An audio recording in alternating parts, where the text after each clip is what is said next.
In this tale, the captain and pantaloon are once more destined to fail getting wed.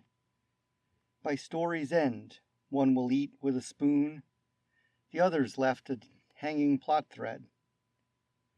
The dentist is a crook you shouldn't trust, least for they invented medical school. True that Isabel was filled with lust, but not for those jerks, she won't love a fool. Horatio's father, Pantaloon, schemed to get rid of his son, his love's rival. But he'd end up getting more than he dreamed after his servant, Pedro's arrival.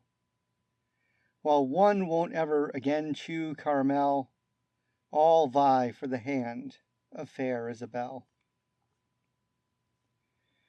All vie for the hand of the fair Isabel, but let's start with Pantaloon's story first. He talks of wooing the young demoiselle with a servant who with love is well versed. I think I'll ask her to attend the soirée. But master, Pedro cries, she loves another. My wastrel son? Ha! I'll send him away, just the same as I did with his mother. Pedro takes Horatio's side. That's not fair.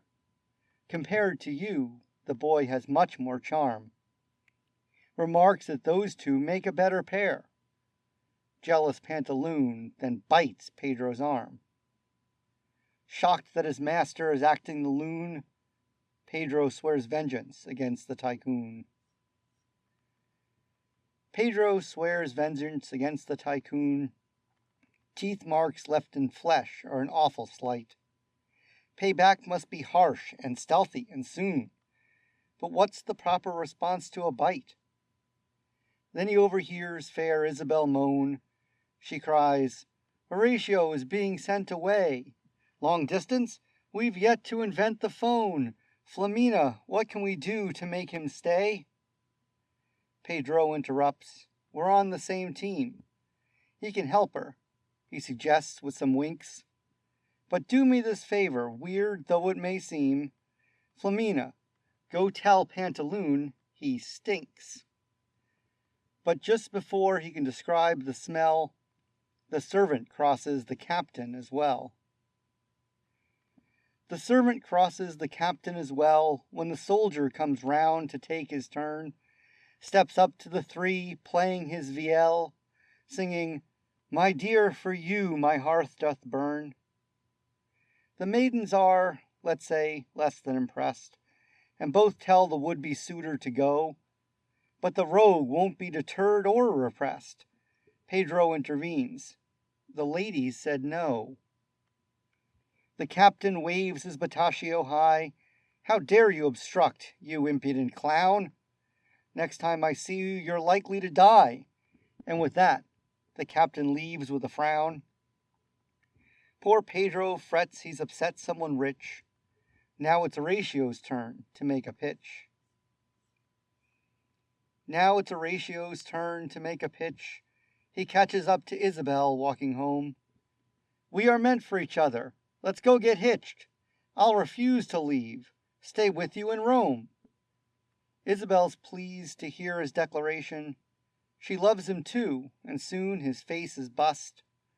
But before they can complete their flirtation, Pantaloon arrives, looking rather nonplussed. Horatio, ready yourself now to leave. Your education in Perugia won't wait. A carriage will take you tomorrow eve. Go home and pack. There's no time for this date. Thoughts of leaving make Horatio afraid. Dottore is waiting to be repaid. Dottore is waiting to be repaid. He soundly beat Pantaloon rolling dice. But though oft promise compensation's delayed, he's still owed 300 scudi, precise. Pedro is aware of his master's debts and knows the bum's known as a freeloader. Tells Dottore he'll retrieve his assets if Dottore warns Pantaloon of an odor. Just say his breath smells like a mule's arse, and trust you will get all you are owed. Pedro's sincere, notes this is not a farce. It's high time Pantaloon reaped what he sowed. While Pedro hopes to make Pantaloon twitch, conspiracies grow to include a witch. Conspiracies grow to include a witch. If only Pantaloon could be dispatched, Horatio's inheritance would make him rich, with no one left to block getting attached. Pasquale the witch will not murder for cash, though she'll give paranormal assistance. She has just a concoction in her stash to overcome Pantaloon's resistance. Here are 2 candies, one blue and one red. The blue one will make a man go stark mad. The other candy will clear his head. A magic prank will melt the heart of that dad. 2 bags of candy bought, 10 scudi paid. 2 devious traps are about to be laid. 2 devious traps are about to be laid. First up is Flamina, Isabel's friend. She says to Pantaloon, I'm quite dismayed. She'll never love you while your breath offends. Next up, Dottori, whom he sees on the street. Yikes, what is that stench coming from your face? Pantaloon, what in God's name did you eat? Embarrassed, the merchant flees in disgrace. He later ponders what happened that day. I must accept they are telling the truth. Can't be coincidence, must be decay. It is clear that I've got a bad tooth. And the other plot line's a real dandy. Yes, this story involves magic candy. Yes, this story involves magic candy. Don't blame me, Scala penned it. Just consider it like some strong brandy. Imbibe too much, you become a half-wit. Pedro asks, do be a dear. Bring these to Horatio. Tell him to eat. They aren't poisoned. This isn't King Lear. Trust that with them, Pantaloon will defeat. Pedro was happy to join in this prank. He's still an angry, mischievous elf. Soon Horatio is drooling, expression blank. Pedro pockets a candy for himself. Pantaloon thinks his breath smells like manure. An offer is made to provide a cure. An offer is made to provide a cure to relieve Pantaloon's mysterious stench. He's approached by a masked dentist, obscure, who proffers some brushes, a drill, and a wrench. The problem, sir, is you have a bad tooth. Let's pull it out, and you'll smell like a rose. Trust me, I'm a dentist, known for the truth. It's Pedro in disguise, I should disclose. He goes to work on the old merchant's face, pulls several teeth on the left and the right. Pedro leaves naught but sore gums and a space. He unmasks. That'll teach you not to bite. He capers off like a Spanish grandee. Pedro has angered the rich old dandy. Pedro has angered the rich old dandy. Pantaloon paid that fraud 300 scudi.